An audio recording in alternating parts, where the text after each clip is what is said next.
Good afternoon, Kitchissippi. It is Friday, July the 12th. This is a video version of the 399th weekly Kitchissippi Ward newsletter. Same reminder as always, you can get lots more information, links to the information that we'll be chatting about in this video in the newsletter, to which you can subscribe at kitchissippiward.ca. It is another short one. I don't have a lot of local specific information to pass on, and I'm contemplating that this will probably be the last newsletter of the summer. Of course, if anything major happens, I'll crank up the communications and let you know. There's always lots happening in the ward. While my newsletter is on pause, make sure you're checking the Facebook sites for the Wellington West BIA, the Westboro Village BIA, the Parkdale Market. I've got those links in the newsletter. But let's jump right in.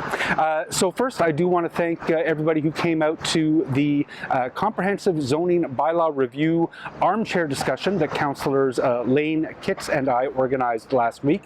Great turnout, great discussion. We're getting lots of good feedback on that. The video is online. It's on YouTube. I've put a link in the newsletter, or if you're on YouTube, you can navigate your way to College Ward 8, I believe, to find the video recap of that meeting.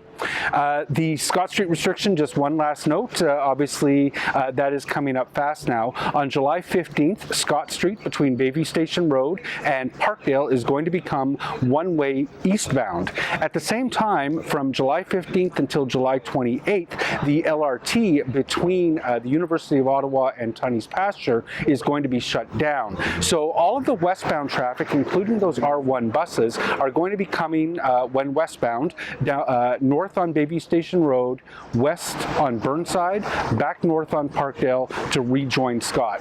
It's going to be busy down there, and my team and I will be keeping an eye on it. The Committee of Adjustment, there is only the one meeting coming up with a Kitchissippi application on it on July 17th. The hearing will resume for 370 Princeton. That is a file about which a lot of people have expressed concerns. The city had concerns. I'm not sure where they stand now, but that hearing will resume on July the 17th. I've got a link in the newsletter to where you can get more details about that proposal.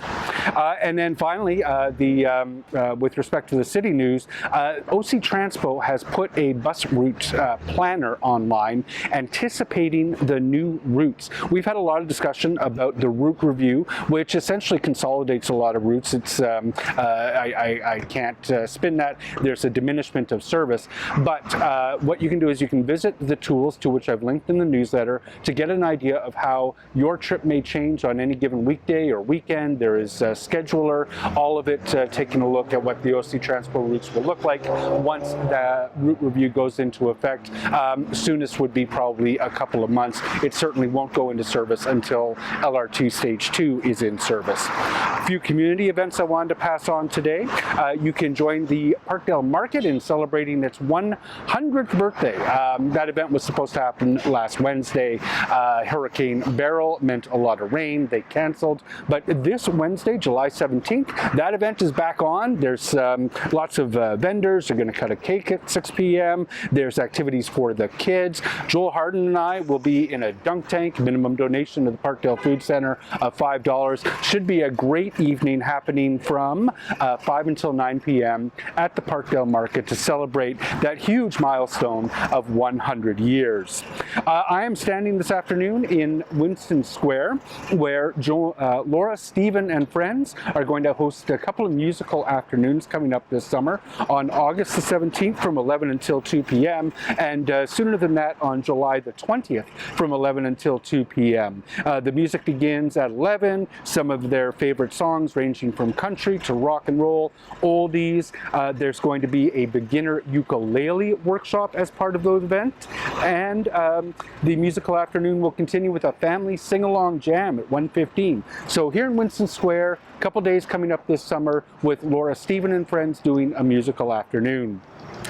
Company of Fools, one of Ottawa's favorite theatre companies, is bringing what I think is probably many people's favorite play, Macbeth, all around the city this year.